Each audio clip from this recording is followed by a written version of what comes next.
मौजूदा वित्त वर्ष में दालों का आयात 39% घटकर 4.5 मिलियन टन रहने का अनुमान। पर्याप्त भंडार और बेहतर फसल संभावनाओं से आयात में कमी की उम्मीद दिखाई दे रही है। नमस्कार, मैं हूं आपके साथ गौरव राजेंद्र और आज के शो में हम बात करेंगे मौजूदा वित्त वर्ष में दालों का आयात 39% से घटकर 4.5 मिलियन टन रहने का अनुमान दिखाई दे रहा है।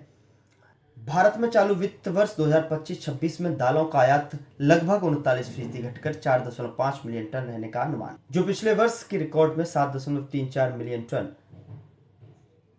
फाइनेंशियल ईयर 25 की तुलना में काफी कम है। व्यापार सूत्रों के अनुसार यह गिरावट घरेलू स्तर पर पर्याप्त स्टॉक, सरकारी बफर और बेहतर रबी फसलों की संभावनाओं को चलते देखी जा रही है।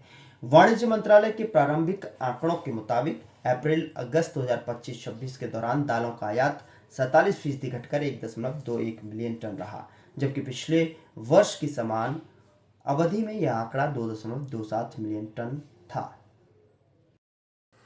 पिछले वर्ष के भारी आयात के बाद वर्तमान में लगभग 0.9 मिलियन टन दालें बंदरगाहों पर पड़ी हैं, जबकि सरकार के पास करीब 2 मिलियन टन का बफर स्टॉक मौजूद है। यह आने वाले महीनों में घरेलू मांग को पूरा करने के लिए पर्याप्त माना जा रहा है।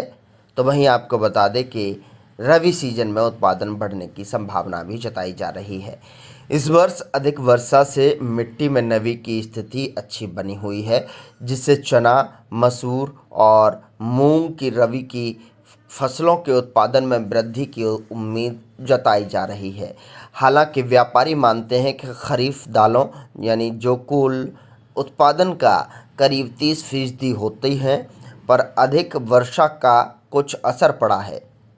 फिलहाल व्यापारियों के पास करीब 2 मिलियन टन दालों का स्टॉक है और खरीद फसलों जैसे तूर, उड़द और मूंग की कटाई शुरू होने वाली है।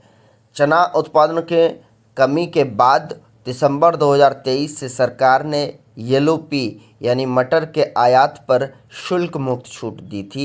यह छूट अब 31 मार्च 2026 तक बढ़ा दी गई है। इसी तरह तूर और उड़द के लिए भी शुल्क मुक्त आयात की अनुमति है, जबकि चना और मसूर पर 10% आयात शुल्क लागू है।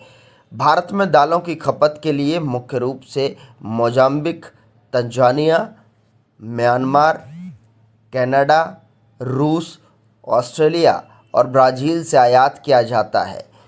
कृषि लागत एवं मूल्य आयोग (CACP) की हालिया रिपोर्ट के अनुसार 2020-21 से 24-25 के बीच दालों की आयात निर्भरता 9% से बढ़कर 23% हो गई है। 2024-25 से देश का दाल उत्पादन 25.23 मिलियन टन आंका गया है, जो पिछले वर्ष से 4% अधिक है।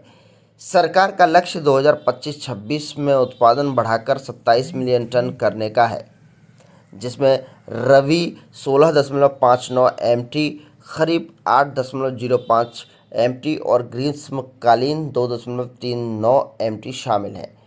मिशन आत्मनिर्भरता इन पल्सेस से 2030 तक का बड़ा लक्ष्य केंद्र सरकार ने 11,440 करोड़ की लागत से मिशन फॉर आत्मनिर्भर इन पल्सेस शुरू किया है, जिसके तहत 2030-31 तक दाल उत्पादन को 35 मिलियन टन तक पहुंचाने का लक्ष्य रखा गया है।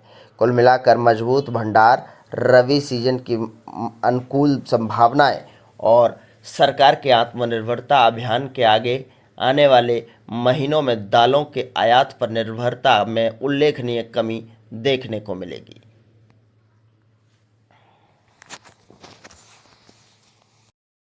तो देखा आपने, आज के इस शो में हमने बात की कि किस तरीके से जो है मौजूदा वित्त वर्ष में दालों का आयात 39% घटकर 4.5 मिलियन टन रहने का अनुमान है। अगले शो में फिर मुलाकात होगी एक नई जानकारी के साथ। तब तक के लिए मुझे दीजिए इजाज़त। नमस्कार।